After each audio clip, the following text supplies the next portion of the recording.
What's going on, guys? It's the Bigs Podcast, episode number 206, and this is the final regular season episode. This is the week 22 review. The final six have been decided, and we're going to break down each and every matchup that came into play here. With me, as always, from Denver, Colorado, Jason Ashby. Jason, how you feeling after 22 weeks, my friend? It was a grind. This was a fun ride. It was so much excitement, so much drama. I'm glad to take a break. I'm ready for a nice little vacation from the work, but I'm happy that you guys are in it, and I can't wait to see what happens. These next couple of weeks are going to be intense. Absolutely. It has been intense leading up to this party, and now the field is set. And joining us as a surprise guest for our first reviewed matchup, he is the man who is the sixth seed. He came back from 5 games down in the final week to make it happen. Henry Collins, how you feeling this evening, my friend? Feeling good, feeling psyched, feeling happy to be at the dance. It's been a long grind, but happy it's paid off for now. And we are happy to have you here this evening. We're going to dive face first into this one and start talking about your matchup this week with Jason Ashby. It's so great to have both of you guys here for this one. Looks like on Sunday you untied doubles and losses, Henry. He gave you a loss and you flipped walks by a hitter. So 11-6 going in, 14-5 coming out, leaving no doubt in anyone's mind. How were you feeling on Sunday as you were watching this thing build from, a rather close matchup? Nervous. I coming into the week, I knew it was going to be a stretch. I would need some help from Frank. I'd need some help from the Habers to do what they needed to do, or what I needed them to do. And just throughout the week, like confidence built, but like there was still a lot of things that could go wrong. I was thinking back to like my matchup with you, Joe, where like I feel like I had a healthy lead coming into Sunday and just everything went the wrong way.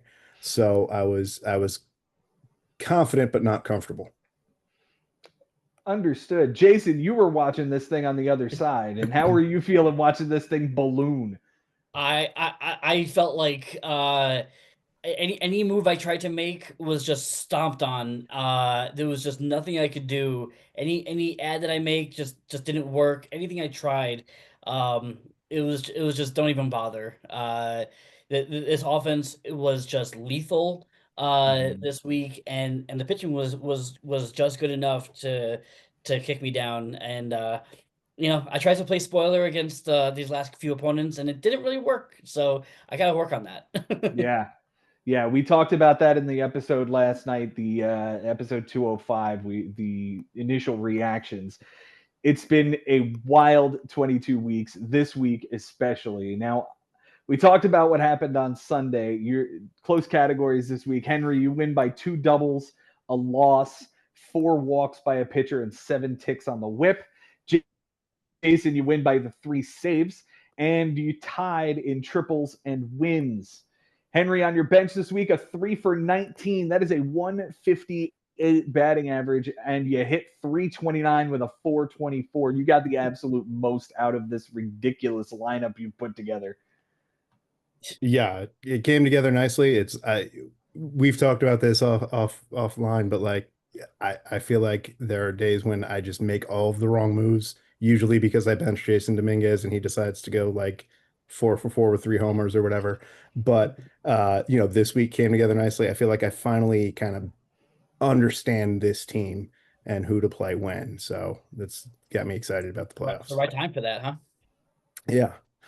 I will say, I just want to pause because I listen to the show every week, and you're like 3 saves. That's a close category, and I'm like, no, it's that 3 saves is running away with it in this league. It's like with closers, you have or you have not, and I tried to Mhm. have, and it just has not worked out for me this season. But yeah, three It, saves it, feels it, it like is a relative. It boat is race. relative based on the team. That's a good point. Mhm. Henry, you left a run, a double, a walk, 6 strikeouts, and 2 errors, and none of that plays. It's an absolute just miraculously awesome benching here. of all of these guys. You used 7 ads this week. Taylor Clark for a clean relief appearance. Jonathan Cannon for a 2 1/3 awful relief appearance. He had a stock market crash of an ERA at 19.29. Connor Pilkington for a bad relief appearance. Michael Lorenzen, 5 1/3 loss against Minnesota. Brandon Pfaadt, a 6-inning win with 1 earned run against Boston. I thought that one was really risky, but this one ends up doing really good for you. Yeah, I honestly, I was like, I was worried about innings when I added him, but I like thought the matchup was good for him. And, I took the risk and it paid off. I felt like I had a comfortable enough lead in enough categories that he wouldn't hurt me too badly. And it worked out that he helped me out a lot. So yeah, it's funny because I was looking at Fott and I was like, I don't like him against Boston. I was looking at Lorenzen, and I was like staring at him and I almost did it, and he took him like while I was deliberating, and so I went with Taiwan Walker, who we'll talk about later. I was like, oh, thanks for making my decision for me. Henry, you needed every single win as you guys tied in that category with 6, and this one is pretty damn important. You had Yedier Cano for a clean relief appearance, and Jonathan Bolin, who didn't pitch this week. He went tonight, and was he all right? yeah, he did pretty well. He got a Yeah. clean inning, 1 walk, three Ks, and a 1-0 whip. So Struck out the side very nicely. The MVP this week, holy shit, Vlad. It's literally what I wrote. Yes.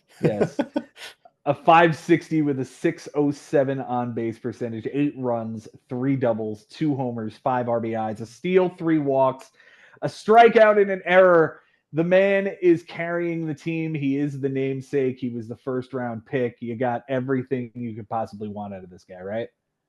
yeah, finally, it was rough to start off. Going back, I don't know that I'd pick him in the first round. I might see if I could wait on him for a second round, but I'm sure he wouldn't have been there. And I've needed him this past couple months, so it was a slow start, but he's paying off when I need him to. Absolutely. Christian Yelich is going to be the least valuable hitter. He was the only guy that didn't really do much because, again, you hit to a 329 with a 424 with 16 bombs, 49 runs scored, and 44 RBIs. That is, those are absolutely monster numbers from this offense this week. And Yelich was hurt this week, so it's good to see him back in the lineup today. Yeah, good timing. Yeah. Mm-hmm. The Cy Young is Brandon Pfaadt. We talked about him with a shout out to Max Fried, and the Cy Young goes to Jonathan Cannon. We talked about him. Jason, on your bench this week, you went 4 for 21. That's a 190. Well done. 3 runs, 2 RBIs, 4 walks, 6 strikeouts, and none of it played. Unfortunately, none of it played because you got blown out in quite a few of those categories we talked about. I mean, it didn't matter because it was just steamrolled. Yeah, he doubled you up in runs. He almost doubled you up in RBIs, and the batting average and on base were just absolutely ridiculous. And quadrupled me up in home runs. I mean, I had 5. Yeah. You used all 10 moves to try to stop this juggernaut, but that was not going to happen. Jack Caglione, Ryan Nelson for a 6-inning no decision against Texas. Josh Smith off of waivers, 1 for 5 with a steal. Tyler Kinley for a clean relief appearance. Brandon Sproat, a 6-inning loss, 7 strikeouts, 3 earned runs against Cincinnati in his debut. The kid looks good. He looks good. All 3 of them do. I probably shouldn't have started him, but I didn't start Jonah Tong in his big league debut last week, and so I was like, you know what, I'm gonna start Sproat in his big league debut to make up for it, and he was good. It just was just a little ungood.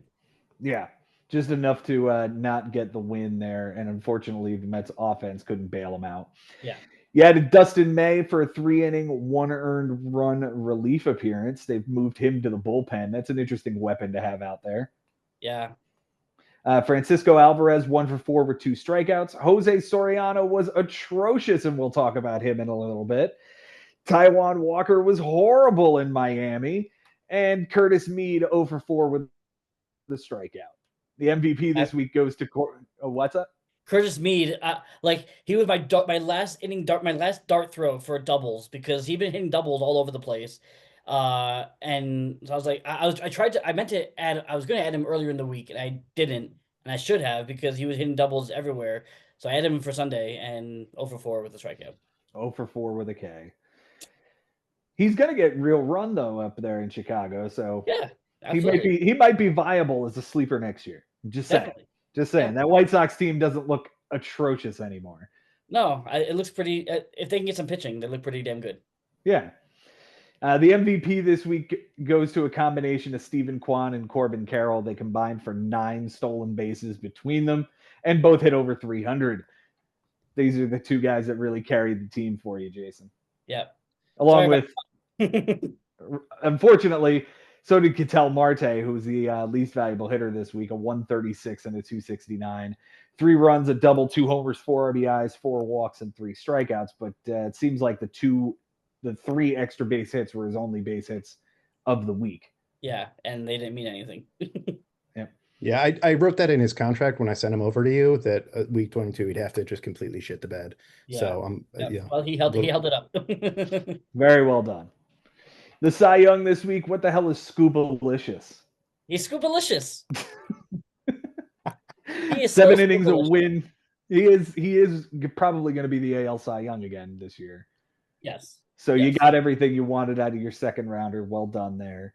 7 innings a win, nothing earned, 6 strikeouts, and an 0.43. The Cy Young goes to Jose Soriano. And this is where we start wondering, Jason, what was this pickup? 2 1/3, a 30-86, a 4.29 whip with 5 walks, a bomb, and 4 strikeouts. Who was it start against? The Athletics. At home. At home. After he just pitched 7-inning shutouts against the Astros in Houston and 5 2/3 shutout in Texas. I'm like, okay, like he's rolling. Let's start him not in Sacramento. Mm-hmm. Yeah. Well, even if he only gets 5 and gets me a win, like I'll take that. All I needed was a win. We tied. So all I needed was 1 win, and he just got his ass chewed out. Yeah. Yeah, unfortunately, he gives you the loss that is your 5th of the week, so that loses that category. And of course, the ERA and WHIP are just ballooned enough to give those to Henry from this play, unfortunately. Henry, this team is looking pretty strong coming into the playoffs here. Your offense is just clicking on all cylinders, and it's kind of centered around the AL East, a trio or duo of Blue Jays, and then you've got your duo of New York Yankees. Was that the strategy coming in, or sort of fallen into that?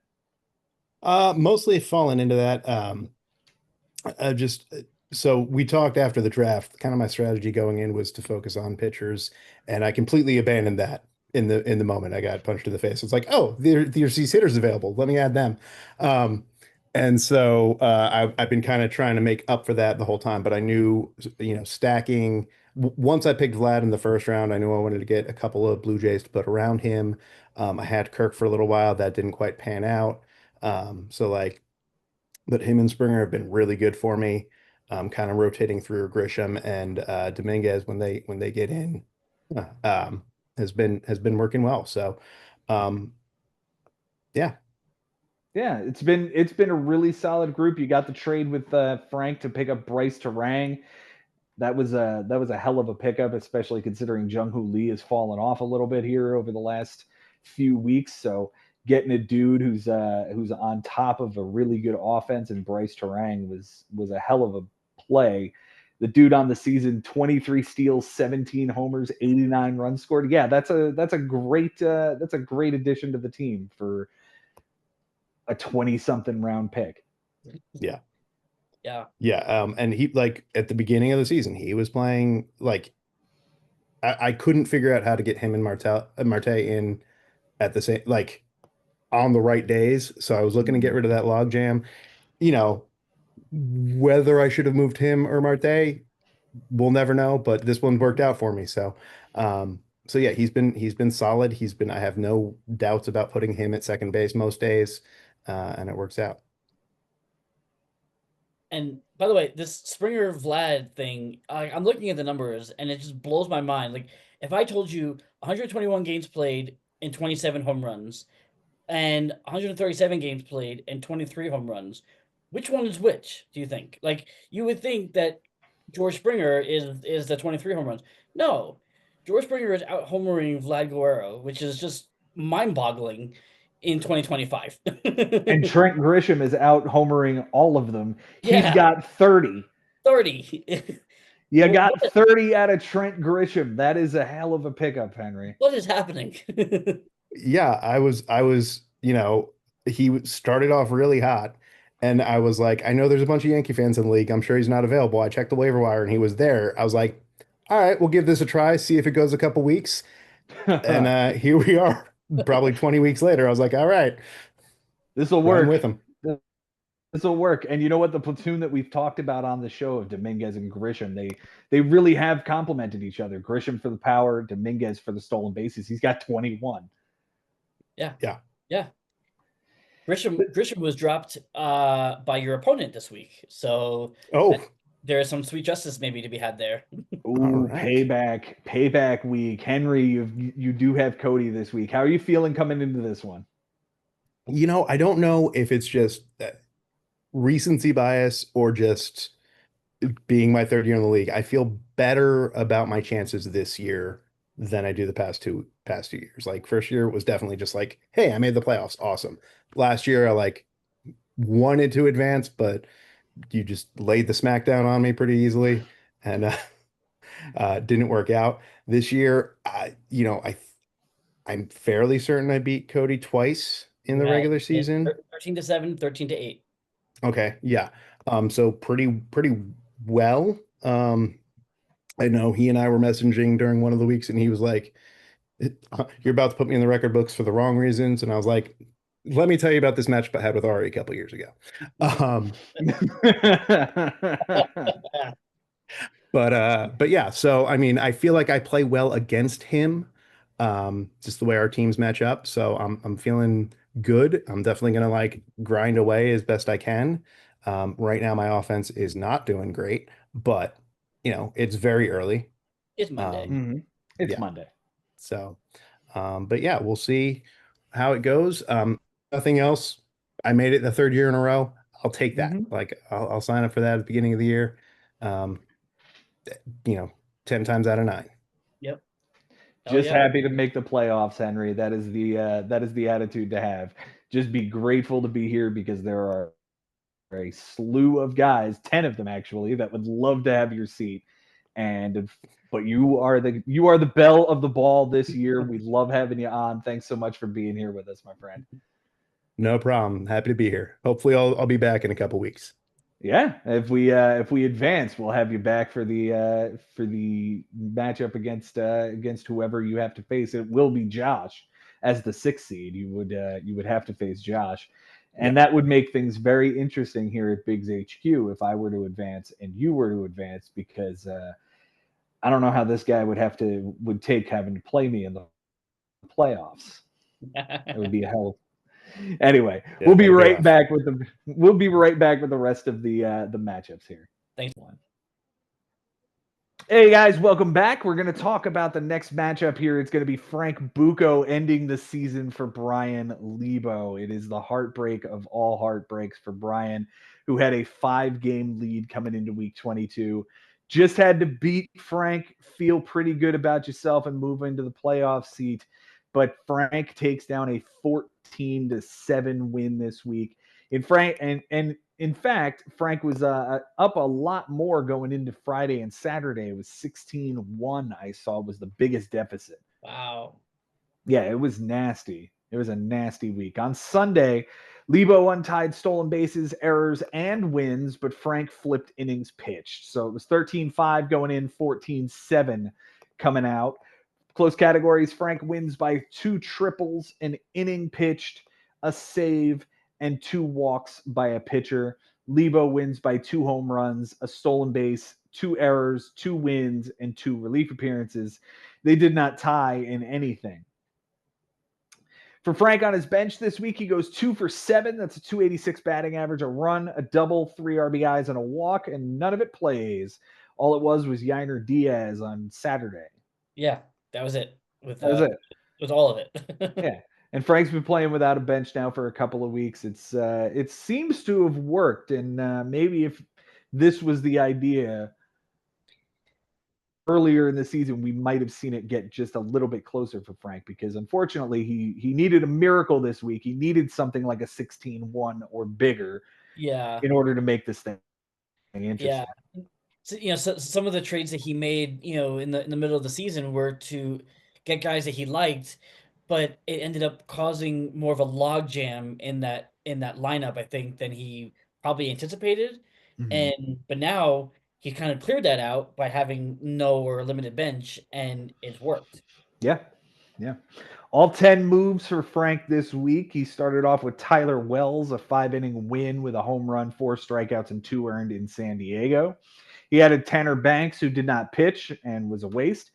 He added Jalen Beeks for a win in relief, Sean Newcomb for a clean relief appearance, Mike Vasil for an unclean relief appearance, Justin Wilson for a clean relief appearance, and Otto Lopez, 2 for 3 with a run, a walk, a strikeout, and an error.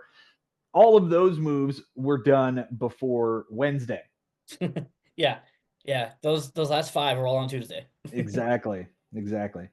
Stephen Kolek, he added on the 5th, 7-inning win, a walk, 4 strikeouts, 2 earned against Minnesota, which was a really nice stream. Yeah.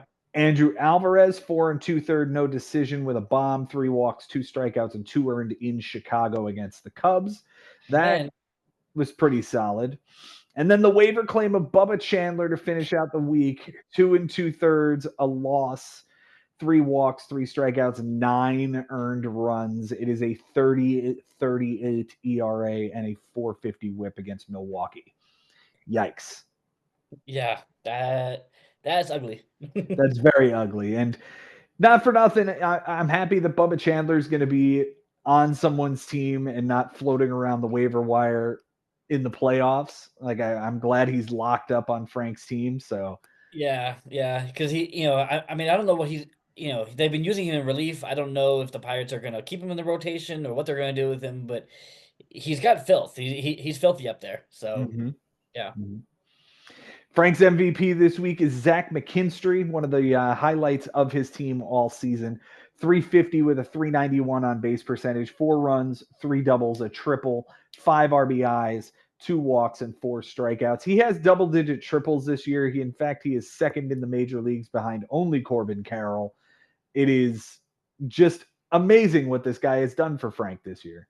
yeah, and the Tigers, he kind of came out of this is a nice real breakout season for him. And he's still gonna.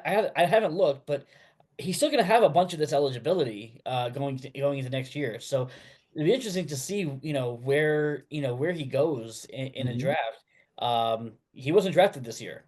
I think he gets drafted next year. Yeah, I think he's definitely on the draft radar, especially with that position eligibility. Yeah, he's been fantastic, and it's been a great pickup for Frank. When did he pick him up? What was the date on that? That was on, right before the season, March 28th, Wow, so he's had him all year, all so season. every single one of those stats is on his team. That's Yep. great. Yep. Great job, Frank. The least valuable hitter this week goes to Ceddanne Rafaela. 136 with a 174, 3 runs, a homer, 4 RBIs, and 5 strikeouts. Not exactly the hitting week you wanted out of this guy. And despite the 4 RBIs and the 3 runs, you won those categories running away from them. So Yeah. he didn't really contribute enough. Not really. I mean, he's had a good season. 20, almost 20 stolen bases, almost 20 home runs. So he'll have a 2020 season possibly, but it's just a bad week. Mm. He's hitting league average. He's been hitting at the top of the lineup. No, he hasn't either. It's been 6th or 7th or 8th. So Yeah, no, he hits down. It's usually like Duran will be up there, Romy Gonzalez sometimes will hit lead off. So yeah, he's usually down in there towards the bottom. what kind of eligibility is he going to have next year? I wonder. I know he'll have second base and center field. I think he's gonna lose shortstop, but he's just Okay, second base and center field. So that'll keep him some value. gotcha. The Cy Young this week goes to Chris Sale, who has come back and been very, very good for the Braves. 6 2/3, 9 strikeouts, 1 earned run, a 135 and an 060. The Cy Young goes to Bubba Chandler. We talked about him. Brian Lebo's bench this week, it is a 1 for 5. That's a 200 batting average with 3 runs, a steal, a walk, and a strikeout, and none of it plays. So you have nothing to regret and look back on as if you benched something. That's certainly something to hang your hat on. You got everything you could out of this team. You did what you could. Yep. 10 ads this week for Brian, as well as it was desperation time this week. He started with Kevin Kelly, who got a win in relief. Brandon Marsh, 4 for 5 with 2 runs and an RBI. Romy Gonzalez, 2 for 5 with an RBI and a strikeout. I mean, that's how you start a week, right? Yep. And then you add Miles Michaelis, 6-inning win with 1 earned run against the Athletics. Jeffrey Springs, 6-inning loss, a walk, 4 strikeouts, 2 earned runs in St. Louis. Brandon Marsh, again, 0 for 3 with a walk and 2 strikeouts. Max Lazar, who did not pitch. Michael Kopech, a clean relief appearance. Chris Taylor in the year of our Lord 2025. He was benched. Yeah, I picked him up on Sunday. I don't know if it was maybe just didn't get it in time, but because I know you picked him up right around the time that the Angels game started. But yeah, never got into the game. Did not get him into the lineup. Yeah. And finished it off with Tanner Gordon, 3 2/3, a loss, 3 homers, 5 strikeouts, and 6 earned runs against San Diego. That's a 14.73 and a 191 to finish out the week. Yeah, that started off really well and tailspinned at the end. Yeah, that was a Hail Mary with Tanner Gordon pitching in Coors Field against the Padres. Can't do that. It did not work. Did not work at all. And the guy didn't go long enough. He lost innings pitched by a third of an inning. So if he gets one more out, he ties that category. That's insane. Yep. The MVP this week for Lebo goes to Eugenio Suarez, who hit 280 with a 333 on base, 5 runs, 2 doubles, 3 homers, 4 RBIs, 2 walks. However, he's also the least valuable hitter because he had 10 strikeouts and an error. And Lebo did win errors for what that's worth, but not good to have those. But it's ugly. It's very almost Ellie-like. Where you have kind of. I looked at that first half of that was really nice. 5 runs, 2 doubles, 3 home runs is nice. Strikeouts and the error is kind of ugly. Yeah, it just sticks out. The Cy Young this week goes to Hunter Brown, who's now probably going to be the ace of the Astros next season with Framber Valdez walking in free agency. Yeah, I mean, unless they bring in somebody to replace that. But I mean, when you have Hunter Brown, why bother? Yeah, it's really good. Yeah, and they're going to have a healthy Christian Javier, a healthy Luis Garcia, apparently a healthy Spencer Arrighetti. That's 4. That'll do. That'll work. Yeah. Hunter Brown this week, 6-inning win, 3 walks, 8 strikeouts, nothing earned, and a 117. The Cy Young goes to Tanner Gordon. We talked about him. Congratulations, Frank, on finishing out the season really strong and making your name a part of this story, because Brian Lebo walks into the playoffs with an easy win if, in fact, he does take care of business. Frank says, oh, no, payback is the time, because not too long ago, we talked about it on yesterday's show with Ben, not that long ago, Brian Lebo took out Frank and cost him a playoff spot when he missed it by a stat and a half a few years ago. So there you go. This is the revenge game. We have justice. We have justice. Oh man, these guys! I can't wait to see what these guys do next season. It's going to be amazing. Yeah. I mean, both these guys were so close. Mm-hmm. Frank definitely improves his game. There's still work to be done there, I think, but he's on the right track. And Lebo, he's got to be out for blood next year. He was so close. So it's gonna be fun to see what these guys do. No doubt. Let's dive into the next matchup. We're going to talk about the Haber brothers who faced each other. Mike's playoff life was on the line, and Josh was just looking to secure a bye and take care of business.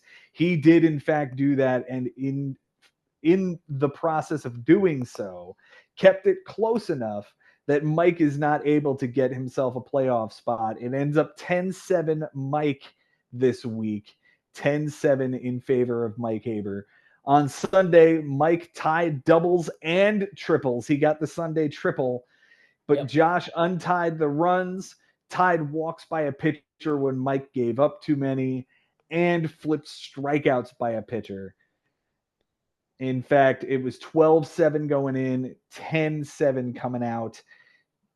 In actuality, Henry took care of business so well that Mike would have needed quite a few stats to make this thing happen. Yeah, and I mean, if you look at the standings, it ends up Henry ends up with a 3-game lead over both Mike and Brian of that last spot. So he really did what he needed to do. It would have been really hard for Mike or Brian to really overcome that. Yeah, no doubt. Close categories this week. Mike wins by 3 homers and a win. Josh wins by 4 runs, 3 RBIs, 10 ticks on the on-base percentage, 2 2/3 on the innings, and a strikeout by a pitcher. They tied in doubles, triples, errors, and walks by a pitcher. For Mike this week on his bench, he goes 1 for 9. That's 111 batting average with 2 strikeouts, and of course, none of that plays. Well done. Yeah, it's really, really tight matchups this week. Like none of this stuff plays. We're not, making any categories flip or anything. It was really, really good benching so far. And this was just a fun matchup. I mean, you knew it was going to be. It always is when these two guys, these two brothers go against each other. No doubt. They're two of our best managers with 2 really good rosters. It's just, it's Bret Hart's own heart. No doubt. Yeah. 10 ads this week by Mike, as to be expected when your playoff life is on the line. He started with Matt Wallner, 1 for 4 with a double and a strikeout. Sal Stewart, 1 for 3 with a run and a strikeout. Chris Martin for a clean relief appearance. Ian Seymour for a 4-inning relief appearance, a loss, 5 strikeouts, a 2.25 and a 1.75 against Cleveland. Jake Woodford for a clean relief appearance. And then finished out the week absolutely throwing everything at the wall on Saturday. He picked up 5 guys, it looks like. Parker Messick, a 6-inning win, 4 strikeouts, 1 earned run against Tampa. Ryan Nelson, a 6-inning no decision with 3 strikeouts and 1 earned run against Boston. Davis Martin, a 5 1/3 no decision, 3 strikeouts and 2 earned runs against Detroit. Gavin Lux, 0 for 3 with a strikeout. And Dalen Lyle, whoever the hell that guy is, 2 for 4 with 2 runs, the triple, and a strikeout. He got the triple from whatever. I will tell you who Dalen Lyle is. He is an outfielder for the Washington Nationals, and all he does is hit triples. And I had my eye on him for weeks, going, should I do it? Should I do it? Like, can he really keep it up? And I almost did it on Sunday too. Or on Saturday. I almost picked him up. But I was like, I didn't really want to. I wasn't looking for triples. I was looking for doubles, and all this guy does was hit triples. So I'm like, no, I'll go for Curtis Mead instead and try to get the doubles. Dalen Lyle, he is a triple guy. He hits triples. Does he have is he going to be in the lineup next year? They have him hitting cleanup right now. Yeah, he's in there. It's okay. Gonna be, yeah, him and James Wood and Robert Hassel. These are the guys. Yeah, that's the outfield next season. Okay. Yeah. MVP for Mike this week goes to Nico Horner. A 320 with a 370 on base percentage, 5 runs, 3 doubles, a homer, 2 RBIs, a steal, 2 walks, and only 2 strikeouts. The least valuable hitter this week goes to Manny Machado, or everyone kind of did something. Manny Machado hit 160 with a 192, but he had 2 homers and 5 RBIs, so he certainly did something here. Yeah, I mean, it was, Pete Crow Armstrong had a rough week. I mean, he hit well in the batting average, but he's been struggling a lot. Pete Alonso has been struggling too a little bit, but he hit 2 home runs. So, yeah, everybody kind of did something in this lineup. Yeah.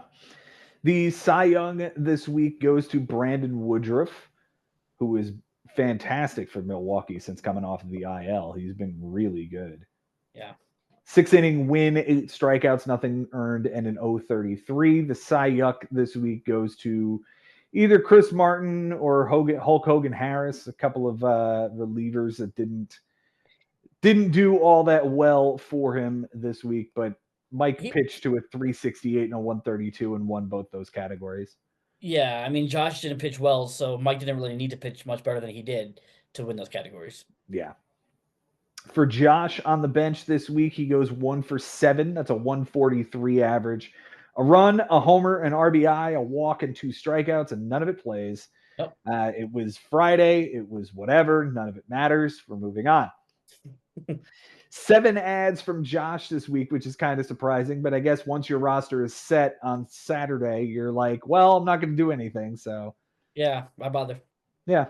He started with an Emmett Sheehan waiver claim, 4 2/3, a loss, 2 homers, 2 walks, 6 strikeouts, 2 earned runs against Pittsburgh. That was the day they got shut out. Yeah. Mm-hmm. Luis Morales off of a waiver claim as well. He never pitched. Jacob Junis, who did not pitch. Ryan Weathers on the IL. Randy Vasquez, a 6-inning win, a homer, 3 walks, 2 earned runs in Colorado. Well done there. Yeah. The balls, sir. The balls. Tomoyuki Sugano, 3-inning loss, 3 homers, a strikeout, 4 earned runs against the Dodgers. That one, not so much. Yeah, and he took a line drive off the foot and came out of the game. Probably would have come out anyway because he was pitching like shit, but yeah, whatever. And Josh finished it off with Victor Robles, 2 for 5, 2 runs, and a strikeout. The MVP this week goes to Juan Soto, 435 with a 552 on base percentage, 7 runs, a double, a triple, 3 homers, 9 RBIs, 3 stolen bases, 6 walks, and 5 strikeouts. He just might fuck around and go 30-30 this year. Yeah, I mean, if he plays it right, like he could approach 40-40 if he gets, if he stays hot. The problem is that the league is starting to catch up to this, walking, running, stealing lead that he's doing. So he's starting to get picked off a little bit more, which I'm not happy about. But yeah, like he might fuck around and push for some MVP votes right here. Yeah, he's been fantastic for us. And I certainly remember when everyone was so down on him, wondering if he was going to have a slump this year. Yeah, Instead, he's going to have 40 homers, 100 RBIs, and 30 steals. Yeah. Yeah. 40, 130 steals. Yeah, we'll take that. We'll take that. Uh-huh. Thank you. The least valuable hitter for Josh is Zach Neto, 091 with a 259 on base, 3 runs, a homer, an RBI, 3 walks, and 8 strikeouts. Shout out Christian Walker, who hit 192 and had 10 strikeouts. Noel V. Marte struck out 11 times, and Andy Pajes a 150 average and 8 strikeouts.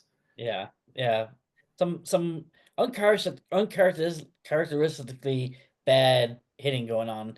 Christian Walker's been bad all year, but some of these other guys, Andy Pajes has been really good all year. To see him struggle is weird. Mm-hmm. It was Jose Altuve. Yeah, he hit 107, struck out 7 times, but he at least walked 4 times. So yeah, hit a homer and drove in 4. That's a good move. Yeah. Cy Young this week goes to Randy Vasquez. He pitched really well for him, but otherwise, Josh pitched like shit across 73 2/3 innings, a 562 and a 151. That is not going to get it done. No. And I was texting with Josh. He's a little nervous about his pitching. Going into obviously he gets to buy it, so hopefully he can, they can figure it out. But this is bad. Yeah. And pick the guy for the Cy Young. I mean, Topa, Tolley, Framber, Sugano. I mean, they were all bad. Yeah. Fairbanks, like Blake Trinan, like everybody just kind of was bad. Yeah. Luckily, Josh gets to sit and think about this for a week and decide what he's going to do, because he gets the bye this year. He is the number 1 seed, and he is in defense of his championship. So he's the most dangerous man at the table, I honestly feel like. Yeah. I think between the roster and the manager, like he's got both components going for him. He's got the roster and he's got the management skills. But we were talking off air. This to me is just a very, very strong and scary field in the playoffs. All 6 teams have, to me, just an equal chance as any of them. Like everybody has really deep lineups. It's gonna be fun to watch. Yeah, you've got 4 former champions in there. You've got Cody Pyatt, whose team is incredible, and you've got Henry Collins, the underdog, who came back at the end of the season. This is a wild field. Hungry, yeah. Hungry Henry Collins. Let's move on to the next matchup here. We are going to talk about Ben Nisman and Cody Pyatt this week. Ben Nisman taking down a very solid 12-9 victory this week. Ben was sweating this matchup because he was so afraid he was going to lose the bye.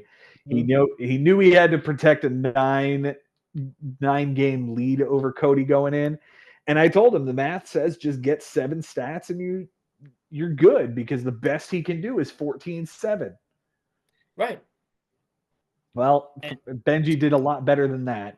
He did a lot better than that. And look, I said it before, but Ben is Ben, and he never really has anything to worry about. Like, even if he loses, it's not because of him. Like, it's just guys didn't perform, but like, it's Ben, Yeah. On Sunday, Cody flipped innings pitched. That's all he could do. 13-8 going in, 12-9 coming out. Close categories. Ben wins by a triple, 2 homers, a steal, 2 errors, 3 losses, 2 saves, and 2 relief appearances. That is 7 close categories for Ben. For Cody, he wins by a double, 3 1/3 innings pitched, and 2 wins. They did not tie in anything.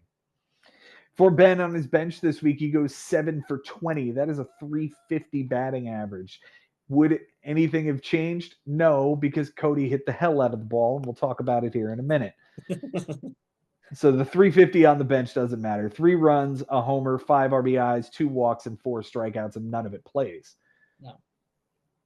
8 ads for Ben this week. He started with Mason Montgomery. That's a clean relief appearance. Angel Zerpa for a clean relief appearance. Taj Bradley, a 5-inning no decision. 7 strikeouts, a .720 and a .180. Ben called him the Taj Mahal. I don't know that was appropriate, but no, not so much. Nope. Dalton Rushing, who was scratched and dropped. He was a waste.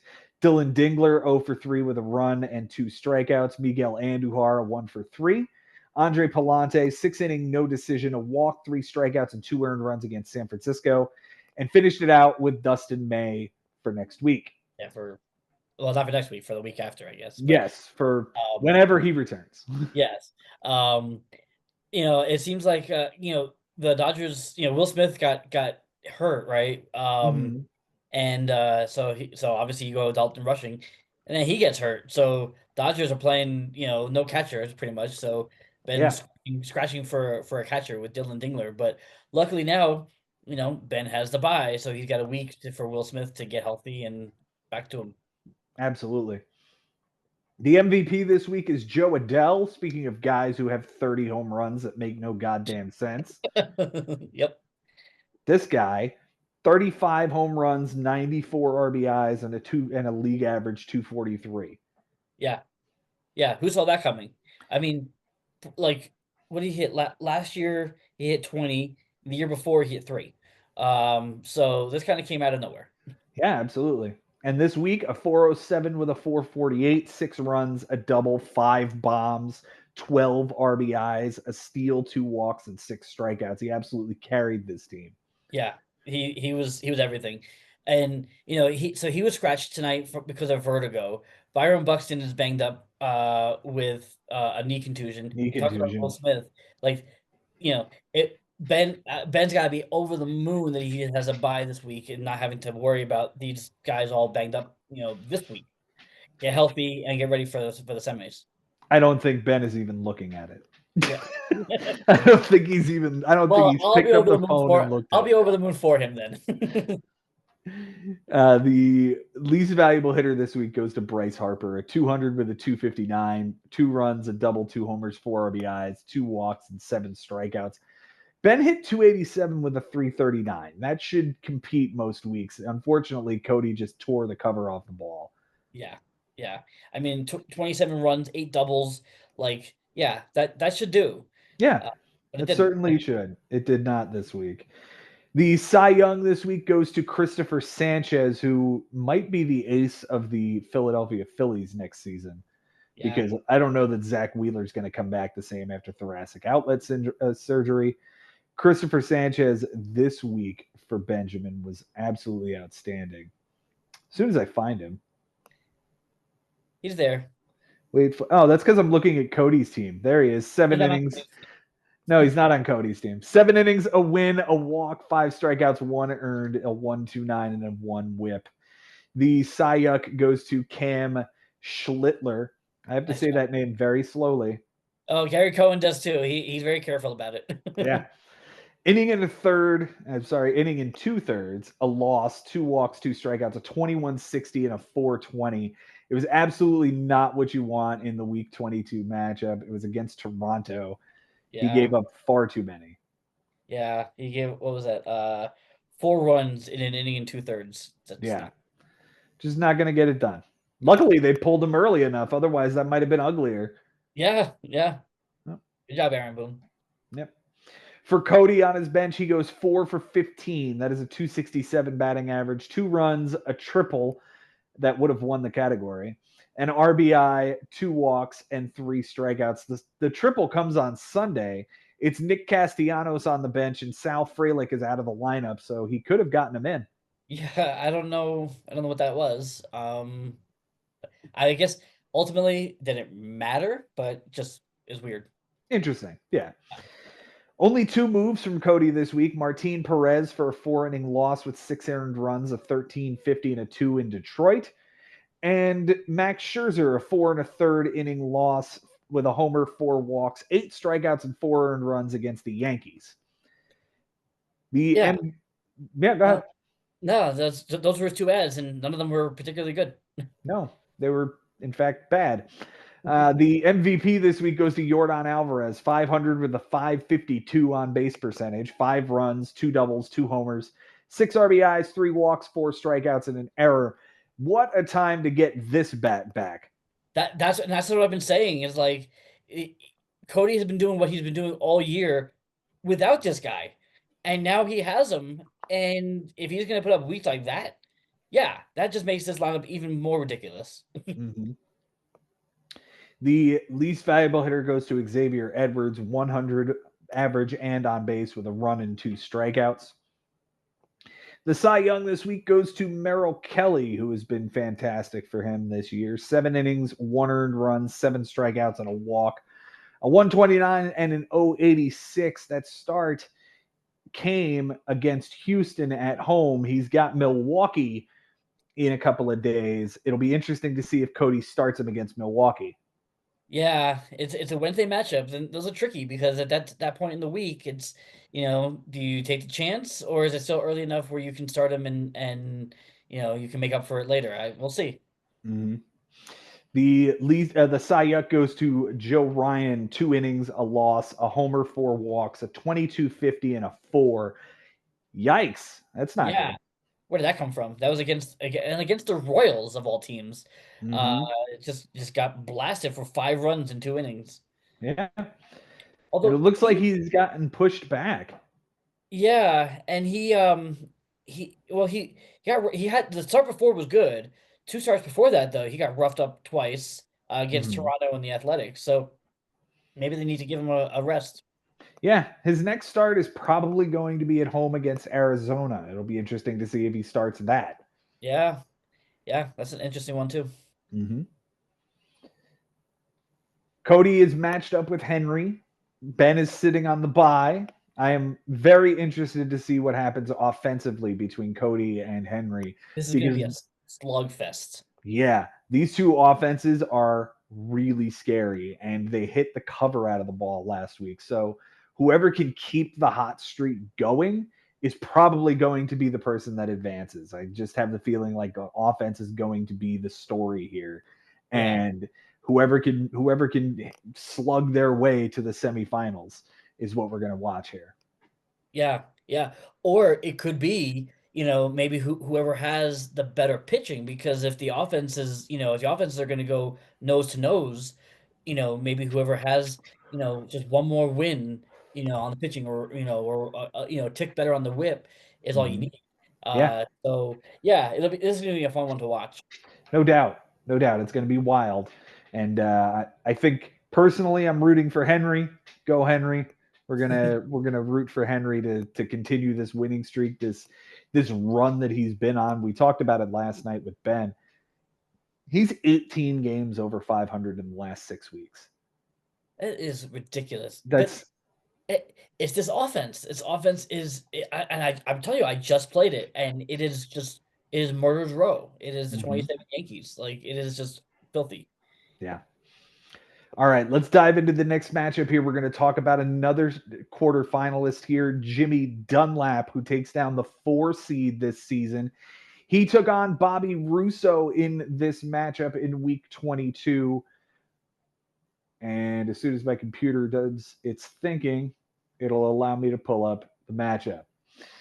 In any event, on Sunday, Bobby flipped batting average and Jimmy tied relief appearances. It was 10-10 going in, 10-9 coming out in favor of Bobby, right? Yeah.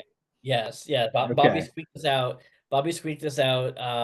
Again, it was 10-10. It was tied going in, and he got what he needed just to get the win. But it was good enough. And Jimmy is on fire. So yeah. Yeah, absolutely.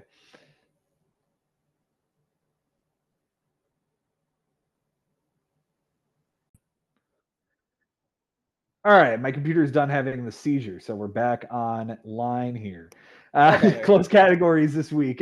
Jimmy wins by 3 errors, a win, 2 saves, 3 home runs given up by a pitcher, and less than 1 tick on the whip.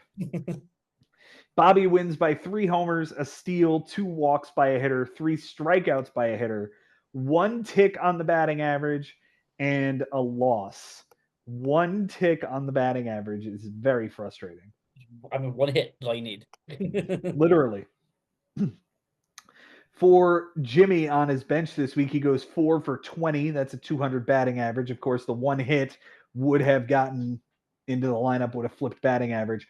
3 runs, 2 doubles, a homer, 3 RBIs, 2 walks, 8 strikeouts, and an error. Otherwise, none of it plays. Yeah. Yeah. Well done. Well done indeed. 8 ads this week for Jimmy. Jake Berger, who did not play and was a waste. Ryan Mountcastle, 1 for 4 with a run, an RBI, a walk, and a strikeout. Dalton Varsho, 2 for 5, a run, a double, an RBI, a steal, and a strikeout. Joel Piguero, who was a waste. Matt McClain, who was on the bench. Jake Berger, again, who may as well have been on the bench. He went 0 for 4 with a strikeout. Aaron Ashby, who did not pitch, and Tyler Kinley, who did not pitch. There you go. Okay. Impactful moves from Jimmy. He did it. Although I will say, like, he picked up Dalton Varsho, who I've owned a couple times this season. If he can stay on the field and it's something, like, that just adds to this ridiculous lineup that Jimmy has. So be wary of this guy. Yeah. William Contreras is the MVP this week. A 348 with a 444, 7 runs, a double, 3 walks, and 6 strikeouts. Jimmy only won the runs category. He also won errors, but William Contreras here has had a very decent season. 263, 17, and 69 RBIs. Is that a 4th round pick, though? He got off to a very slow start this year. So, like, I think he could still go that high next year. If you consider that maybe he'll have a better start to the year, and maybe average it out a little bit better. But still, 17 home runs, and so maybe he gets 20 this year. 20 home runs from a catcher, you take that. That's pretty solid. Solid.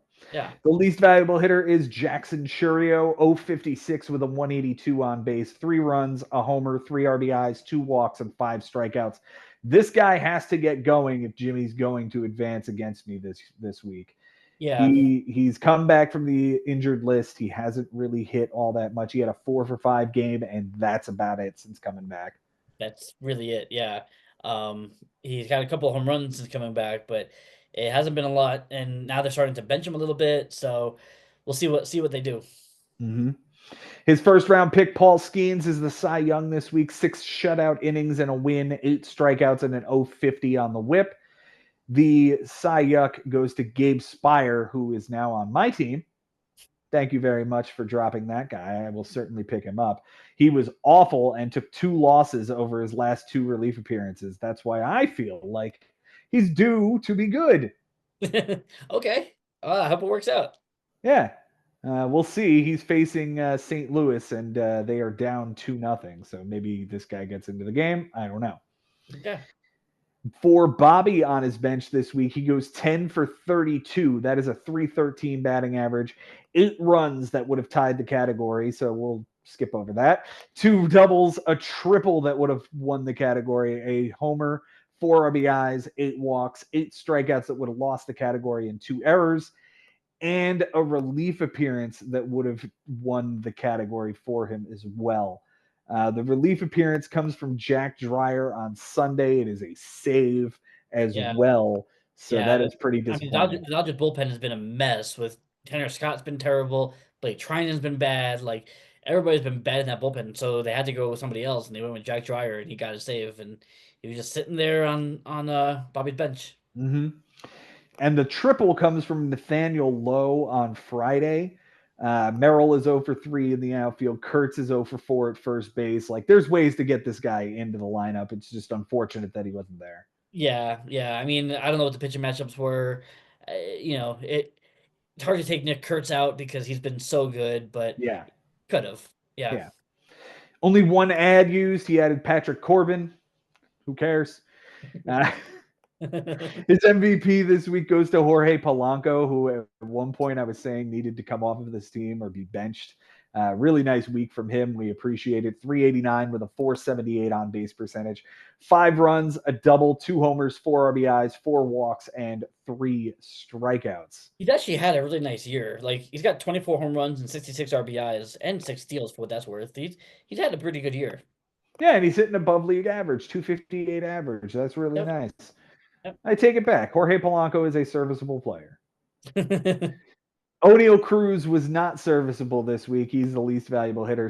133 with a 188 on base percentage, 2 RBIs, a steal, a walk, and 7 strikeouts. Is he worse Ellie De La Cruz? Like, I feel like that's all he is worse Ellie De La Cruz. Yeah, I mean, and that's how he was drafted, right? He was drafted as kind of the cheap man, Ellie De La Cruz, drafted in the 4th round versus the 1st round. And he has center field eligibility. He's going to lose that shortstop eligibility next year. He doesn't play shortstop anymore. So, I think he's going to fall back. I think he's going to fall back in the draft. I don't think he's a 4th rounder. Yeah, I don't think so either. Quinn Priester is the Cy Young this week. He was fantastic for the Brewers because, of course, he is.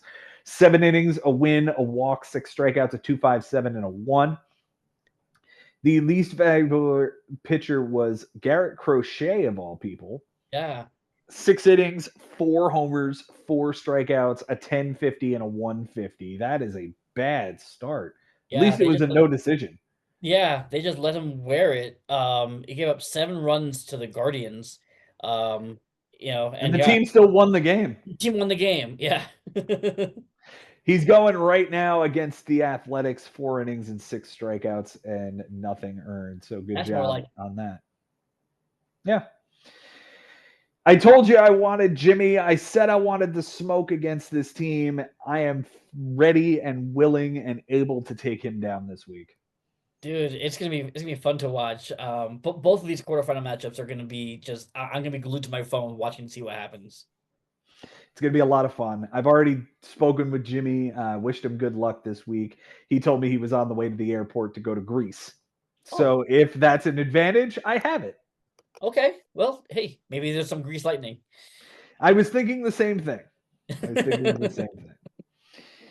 All right, let's move on to my matchup with Chris Levy and finish out the field of 6 as I take down the 5 seed this year with a big old 15-5 win over Chris Levy this week to solidify my seat at the table. I was definitely feeling like I would just sort of take the chair and walk away while everyone else is fighting over the 6 and playing musical chairs with Henry. That'll be unfortunately, and we talked about this last night on the podcast as well, Chris didn't make the minimum against me. So it started off finishing out 11-9. It ends up 15-5 because of the 4 category flip at the end of the day. He missed it by 2 outs. He had Luis Severino on the bench for the start against the Angels and didn't start him.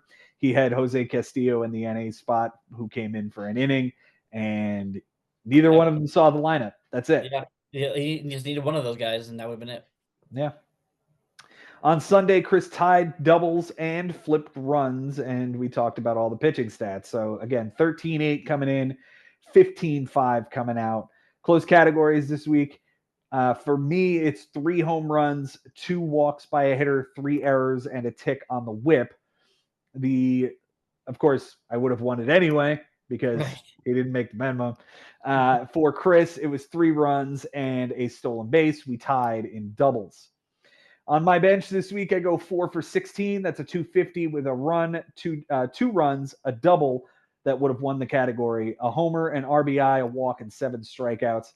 The double is from Marcell Ozuna, and Michael Harris was 0 for 3 in center field. I was playing Mickey Moniak instead because he was in Colorado. Yeah, I wanted Mickey Moniak. Yeah, no, I get it. And Ozuna's been terrible, so I get it. Yep. For my moves, I used 9 of them. Mickey Moniak, 1 for 4. Griffin Jacks, a very bad relief appearance. Wandy Peralta for a clean relief appearance. Dylan Lee off of waivers for a clean relief appearance. Why did I get Dylan Lee? I knew it was going to be you. I knew it. I mean, you have all the Braves anyway. And the way you were talking about it on the episode last week, I had a feeling that it was going to be you. Yeah, hope he doesn't give up any home runs for you because he can do that. All right. Well, I hope he doesn't either. My bullpen's suddenly very interesting with like Dylan Lee and Ryan Helsley, and there was another waiver guy I just picked up too. Yeah, well, Case Spire. Well, yeah, and that guy who's now going to go against Jimmy. Yeah. I added Casey Mize for a 5-inning win, 3 strikeouts and 1 earned run against the Mets. We had won the first 2 games in Detroit, and I'm like, we can't sweep on the road. That's not how this works. We know our team. There we go. I added Tyler McGill to the IL, replacing Roki Sasaki because it doesn't look like they're going to be bringing him back. And Tyler McGill got shut down today with elbow soreness. Fuck that. He's off the team. I added Tanner Banks, who gave up a 2-run homer in his relief appearance. Michael McGreevy, a 4-inning loss, and it was bad against San Francisco. And finished it out with a waiver claim for Jose Buto in a clean relief appearance. Funny that like the Tanner Banks and McGreevy thing doesn't matter because Chris didn't make the minimum. Exactly. The MVP this week goes to Mookie Betts, who was fantastic. A 308 with a 333, 2 runs, a double, a triple, 2 homers, 6 RBIs, a walk, and 3 strikeouts. Freddie Freeman got me a triple, and Blaze Alexander got me a triple this week. Yeah. You dropped that guy. Yes, I did. Because Muncy got activated. Muncy's back. Yeah, okay, I get it. But this kid's fun. I'm gonna be interested to see what happens with him next year. Yeah, with Diamondbacks too, because this kid's interesting. Yeah, he's gonna have interesting eligibility next year. He's been playing all over the place, and if he gets a regular job with the Diamondbacks, he could be valuable. Yeah, because he's gonna get center field to add with that all the other eligibility. That's pretty healthy. Pretty sweet. Yeah, pretty sweet. The least valuable hitter is Ronald Acuna, whom they've dropped in the lineup. He did not record a hit and had a 158 on base percentage, a run, 2 walks, and 7 strikeouts. Ew. What happened? I don't know. He's gone cold. Yeah. I'm hoping he breaks out of it this week. Yep. Nolan McLean is my Cy Young this week. This kid's fantastic. 6 innings, a win, 7 strikeouts, a 3 and a 1. And the Cy Young goes to Brent Suter. Of course it does. It doesn't matter. But it doesn't matter. It doesn't matter. He had a 23-14 ERA and a 2.14 whip. He was atrocious in his relief appearance, and it doesn't matter. For Chris on his bench this week, he goes 6 for 33. That's a 182 batting average with 3 runs, 2 doubles that would have won the category, 2 RBIs, 2 walks, 14 strikeouts, and an error, plus 6 innings pitched from Luis Severino and Jose Castillo on Sunday that would have gotten him to the minimum. Yep. It's annoying, but I'm glad it didn't impact anything. Yeah, that's the one silver lining. Yeah. 3 ads this week. Luis Severino for a 5-inning, no decision, 4 strikeouts, nothing earned against St. Louis, and then not starting him on Sunday.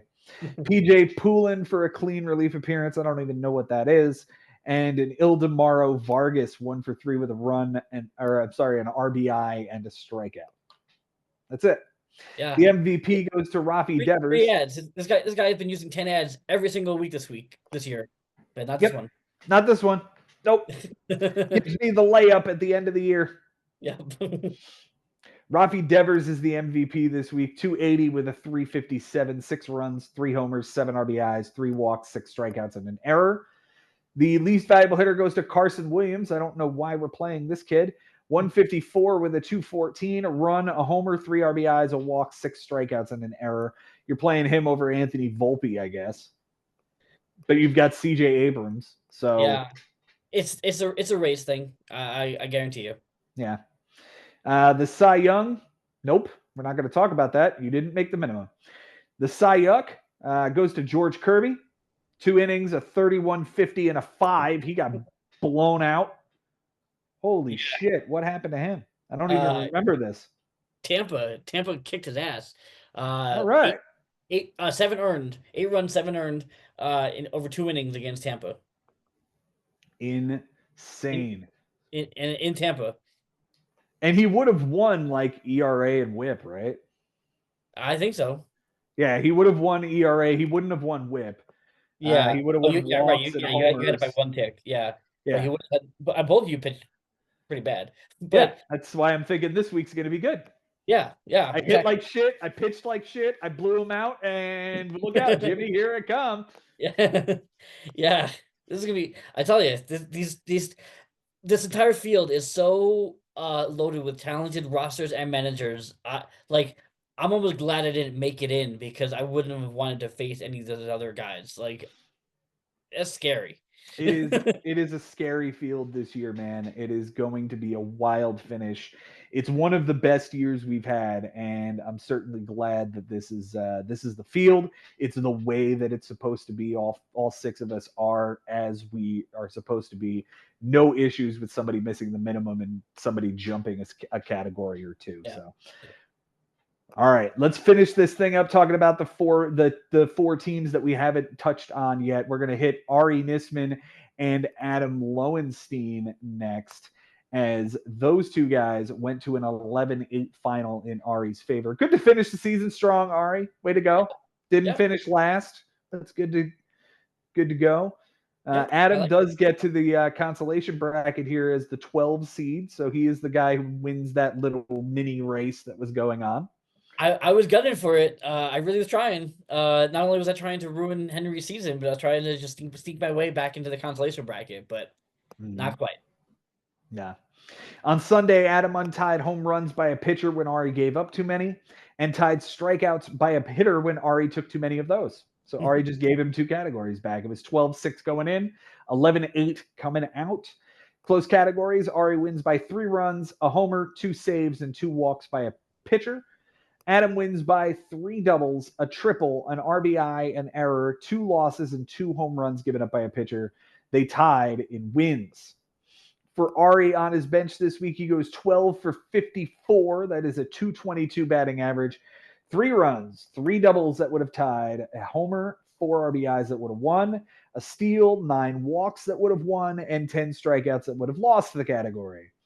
Oh, Ari's gonna Ari. Ari's gonna be Ari, and that's all he does. 2 ads this week. Kyle Manzardo, 1 for 4 with a run and a strikeout. Dominic Smith, 2 for 5 with 2 doubles. Well done. The MVP is Julio Rodriguez this week. 280 with a 308 on base, 7 runs, 2 doubles, 4 homers, 11 RBIs, a steal, and 6 strikeouts. Way to kick it in gear when you need it. Hey, Julio? When you don't need it. Well, for the Mariners, I mean, they really do need it. They're falling apart. Yeah. Oh, yeah. Yeah. No, he's revving it up when they need it. Yeah, for sure. Yeah. Michael Busch is the least valuable hitter this week. He did not record a hit and struck out once. Yeah. Again, Ari didn't play him, but even if he did, he actually did not record a hit all week. Whether he was lineup or not. Like for the Cubs, he did not record a hit all week. What a mess. Yeah. The Cy Young is actually a combination of Hunter Green and Yoshinobu Yamamoto. Hunter Green, 13 and a third, a win, 19 strikeouts. And Yamamoto almost fucked around and threw a no-hitter. 8 and 2/3, 10 strikeouts, 1 earned run because Jackson Holiday took him deep on my bench. Yeah. Oops. And the Dodgers would have lost that game. Yeah. The Cy Young goes to Joey Wentz. He had a 17.05 ERA across 6 1/3, 2 losses. Gross. This guy's terrible. Why is he even rostered? Oh, wait, it's Ari. He just needs a whole bunch of guys who are going to throw innings. Guy has a 5.82 ERA and 77 strikeouts over 85 innings. No, we don't need to roster this guy. All right. Thank you for participating this year, Ari. We appreciate you. For Adam on his bench this week, he goes 4 for 27. That is a 148 batting average. 5 runs that would have won the category, a double, 2 homers that would have won the category, 5 RBIs, a steal, 2 walks, and 5 strikeouts that would have lost the category, and a win in relief from Reed Detmers on Sunday. Go figure. Yeah. both of these benches were very full of stuff. Very, Ari-like. Yeah, it's kind of indicative of why these two teams are toward the bottom. Yeah. And, this is what they need to do to improve next year. I don't know that we'll see it from Ari, but we'll see. Who knows? Yeah. For Adam, 3 moves this week. He added Slade Ciccone, 5 1/3, no decision, 7 earned runs in Boston. Tommy Nance, who did not pitch, and Braxton Ashcraft, who did not pitch. The MVP this week is Junior Caminero. I'm going to ask you a very simple question. Junior Caminero or any other third baseman not named Jose Ramirez next year? Oh, yeah. This kid is incredible. He's got to be the next best third baseman after Ramirez, right? I mean, he's got to be the 2. He's got 40 home runs and 100 RBIs. And what is he? He's 22 years old or something like that? Yeah. 85 runs scored, 103 RBIs. He chipped in 7 steals, so he's not a nothing there. Right. So if maybe next year he increases that to 15, even if he keeps it right around 10, that's fine. Yeah, and 261 is fine. Mm-hmm. Yeah. Doesn't walk much. He only has 30 walks on the season, but doesn't strike out as much. 115 strikeouts over 540 at bats is really nice. Yeah, that for a young kid like that, that's fantastic. Mm-hmm. Yeah, and he's gonna be around for a long time. No doubt. Yeah, so this is a kid. Yeah. Yeah, I like him too. 379 averaging on base this week, 5 runs, 3 doubles, 2 homers, 9 RBIs, and 3 strikeouts. The least valuable hitter goes to bed, Ellie De La Cruz, 160 with a 222 on base. 2 runs, a double, a triple, 3 RBIs, 2 walks, 7 strikeouts, and an error. The Cy Young goes to Carlos Rodon. 6-inning win, a homer, 2 walks, 3 strikeouts, a 150 and a 083. And the Cy Young goes to Yusei Kikuchi, who had a 14.09 ERA and 2 losses. Well, at least he matched Joey Wentz. Yeah, toe for toe. He's been good, but not lately. No. And I didn't like that signing when they made it. How's he doing on the season? 4.18 ERA, 6 wins. The strikeouts are nice. He's got basically a 1-to-1 strikeout to innings ratio. Yeah, I mean he's fine. He's somebody's 4. Yeah, I guess. Yeah, I mean he's not meant to be the ace, an ace, but he's been okay. Yeah, he's supposed to be the Angels' ace. Well, okay, yeah. Well, we knew that wasn't going to happen. Right. We appreciate the participation, Ari, and we will see you next year. Adam, you've got the consolation bracket, and who's he facing off with? Is he facing Frank? He is facing Frank. Yeah. So he's got his work cut out for him. Frank's still going to make it tough on him. And the biggest thing about the consolation bracket, this, make the minimum. That's it. Yes, just make the minimum. You have no roster ads. You have what you have to play with. So You got nothing else to lose, so just play everybody. Yeah, and make the minimum, because oftentimes the way someone advances is because the other team couldn't make the minimum. They just didn't have enough pitchers and they couldn't supplement anything, so they don't make the 42. Yep. All right, let's finish this thing out talking about Sherman and Costas, who finished this thing off in grand fashion. It was a 12-9 victory for Mike Sherman, propelling him to the consolation bracket, and Costas into the offseason as the 13 seed. Yep. On Sunday, looks like Costas flipped walks by a pitcher when Mike gave up too many, but Sherman flipped strikeouts by a pitcher, so he was able to get one and gave one away. 12-9 going in, 12-9 coming out. Close categories this week. Sherman wins by 3 homers, a steal, a walk, 6 ticks on the on-base percentage, 2 wins, 3 saves, 2 strikeouts by a pitcher, and 4 ticks on the whip. Holy shit, this was a competitive matchup. Yeah. Insane. For Costas, he wins by 2 triples, 2 errors, 6 ticks on the batting average, a third of an inning, 3 losses, and 2 walks by a pitcher. A third of an inning, 55 and a third to 55. That's twice we've seen that this week. Yeah. And I mean, just about every single category was close. Like, flip a coin.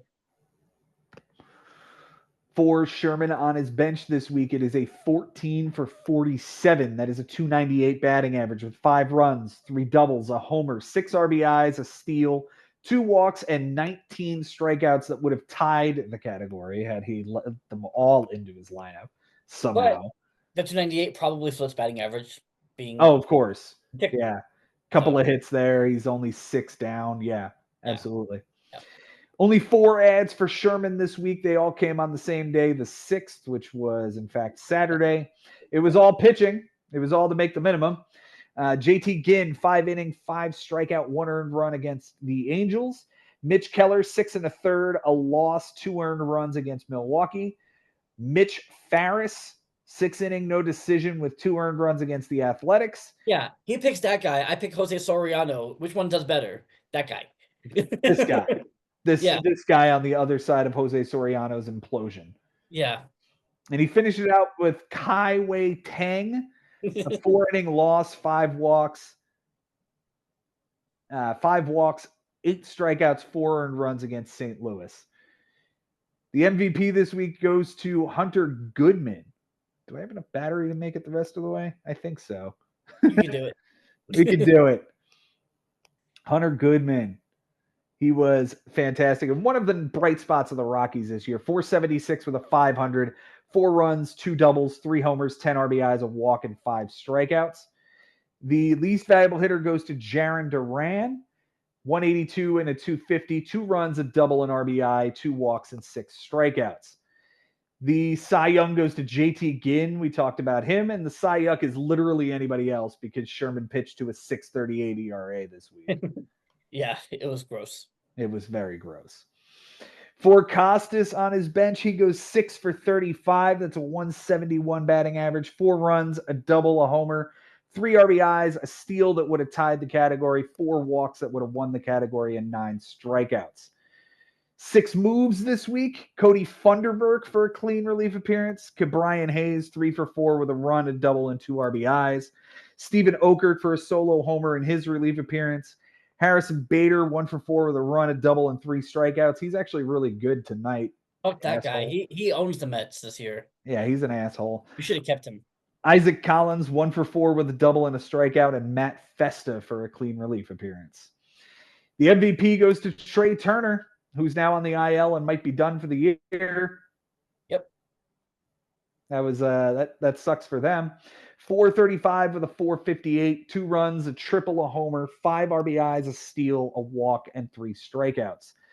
The least valuable hitter goes to Jacob Marcy, who's this Marlins kid, 160 with a 192 and 9 strikeouts. Gross. Yeah, not a good week. The Cy Young goes to Logan Gilbert, wherever he is. There he is. 6 innings, 1 earned, 7 strikeouts, and a 1 whip. The Cy Young goes to John Schreiber. Thank God I didn't pick him up when he was a hand grenade, I've had this guy like 6 or 7 times this year, and each time he's been good for me, but this time he was not. 2 relief appearances, an 18 ERA, and a 2 WHIP. Gross. Yep. Gross. Avoid. Guys, we appreciate the participation this year. Costas, we will hopefully see you next year. We will let him know. Well, he will let us know at this point. We are hoping to see Costas next year. As for Sherman, he gets to play in the consolation bracket. Yeah, and Costas, like he's part of this league. Like I really hope that he is back next year, because he is a tough manager to play against. He's competitive. He's smart. He just needs to make a few better moves. But I hope to see him back next year. We love you, Costas. You're a member of this brotherhood, and we want to see you back next year. Jason, I won't choose manager of the week because we know it's Henry Collins. Like, he made the playoffs. He did it. You know what? I'm going to give it to myself for getting my ass kicked so that he can make it into the playoffs. How about there that? you go, buddy. That's the way we do it. That's what we're talking about. You're welcome, Henry. I want to thank you, man. You've done a ton of research this year and made this show exactly what it is. So I appreciate you being here each and every week with me and helping me out with this research. It would not be fair of me to get to this point in the season and not shed a light on what you do for this show. So without you, we have no show. I appreciate you being here, man. Well, I appreciate that. It's fun for me. I love doing it. It's even in the off season, we do all the research during the off season too. I love doing it. I love this sport. I love this league, and I'm happy to do it. So, good luck to you and all the rest of you finalists. And this is gonna be fun to watch. That's all I gotta say. Guys, it's been a wonderful season. We thank you for your participation, and for the 5 other guys that are in this playoff. I'm coming for you. I'm coming for number 5 here. We're coming for number 5 this year. It's going to be a rough journey to get there, but I'm going to try my damnedest to get number 5. Who do you have this year? Who do you think is going to win it all?